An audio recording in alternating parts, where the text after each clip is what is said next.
If you've ever watched someone take advantage of the elderly, act like they're above basic decency, and walk away like nothing matters, this story is for you.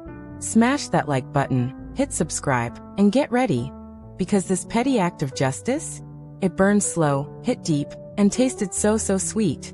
My name is Amanda James and this my story. So it started on a weekday. One of those weird in-between afternoons when you're not quite in a rush, but you still want to get in, get your groceries, and go. The store was a little busier than usual.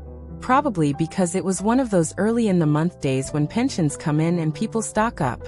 You could feel it in the air, slower lines, carts piled higher, and the quiet shuffle of elderly customers moving carefully between aisles. I picked my lane, just a normal checkout lane. And directly to my left was the priority lane, clearly marked with a blue sign overhead. For senior citizens, persons with disabilities, and pregnant women. There were 3 chairs provided beside that lane, because waiting in line can be exhausting if your knees have seen too many winters. 2 of the seats were occupied. One old woman hunched, maybe late 70s, with silver hair and hands clasped tightly around a reusable shopping bag. Beside her, a man with a walking cane resting against his leg, staring blankly ahead like he'd been waiting longer than he planned to. No complaints. No urgency. Just quiet dignity. That's when he walked in. The moment he entered the checkout area, you could tell he didn't think the rules applied to him. Early 40s, Bluetooth earpiece in one ear, mirrored sunglasses still on indoors, hiking boots barely laced up. His cart was piled high, like he was stocking up for some extended outdoor trip. Think sleeping bag, portable camping stove, instant noodles, disposable cutlery, a ton of snacks, and right near the front, a single can of butane gas. At first, I thought maybe he was just grabbing something near the counter. But no. He didn't pause, didn't glance around, didn't hesitate. He walked right past the seated seniors, slid his cart into place in the priority lane, and stood there like it was his birthright. I blinked. Surely someone would say something. The cashier maybe. Or one of the seniors. But the old man just shifted uncomfortably in his chair. The woman glanced down. Silent. So I stepped forward. "Hey," I said, keeping my tone light but firm. They were already in line.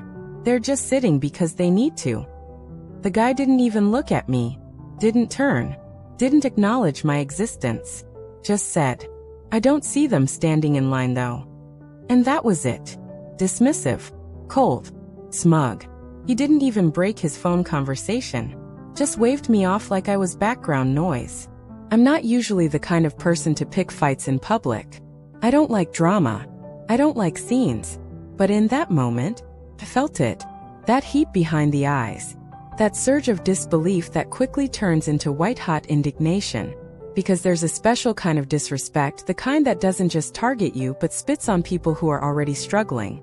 Watching someone treat the elderly like obstacles instead of human beings, that lit something in me. And yet, I said nothing else.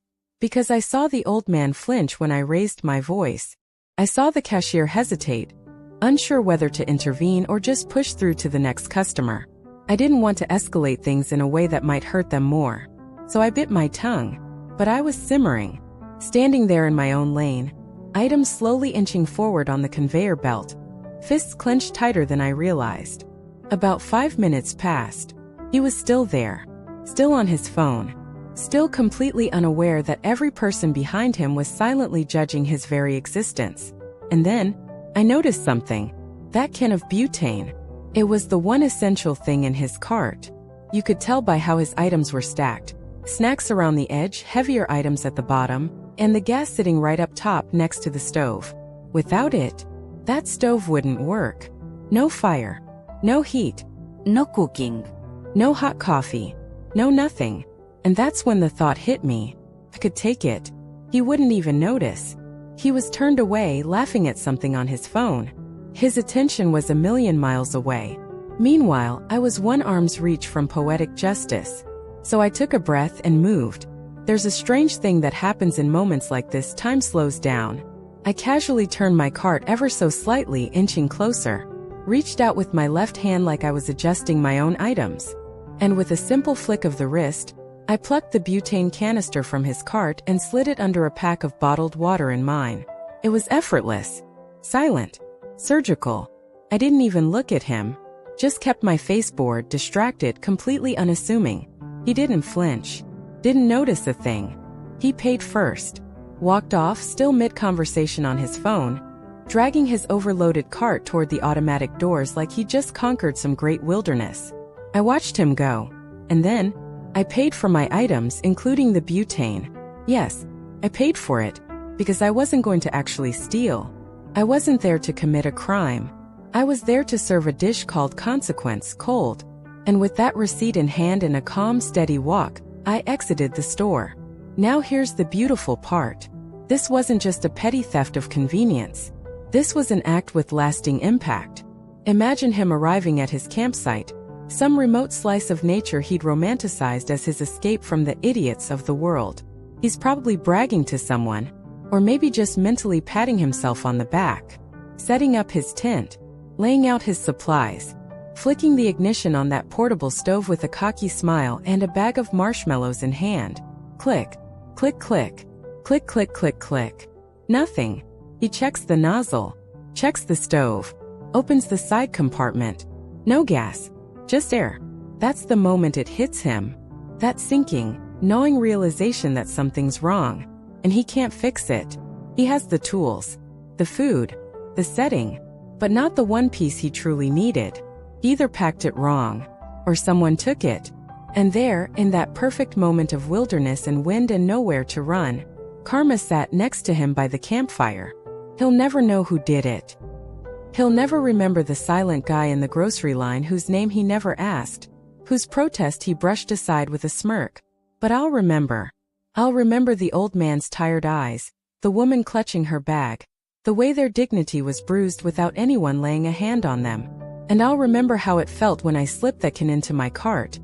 Not as an act of revenge, but as a reminder that people are watching, that you're never so important you get to cut the line, that sometimes the most dangerous people aren't the ones yelling but the ones thinking, and waiting, and acting when it counts. Somewhere on that night, he crunched through half-cooked noodles in the dark. No fire. No oatmeal. No coffee at sunrise. Just the hollow echo of entitlement collapsing in the wilderness.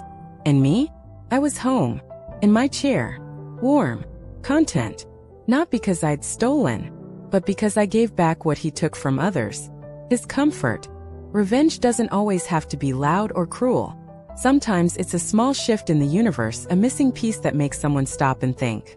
And maybe, just maybe, next time he sees someone older, someone slower, someone softer, he'll wait his turn. If that story made you smile, or made you want to carry a can of justice in your own cart, go ahead and like this video. Drop a comment below. What's the most petty but perfect revenge you've ever seen? And don't forget to subscribe for more real-life stories where karma always keeps the receipts. See you next time.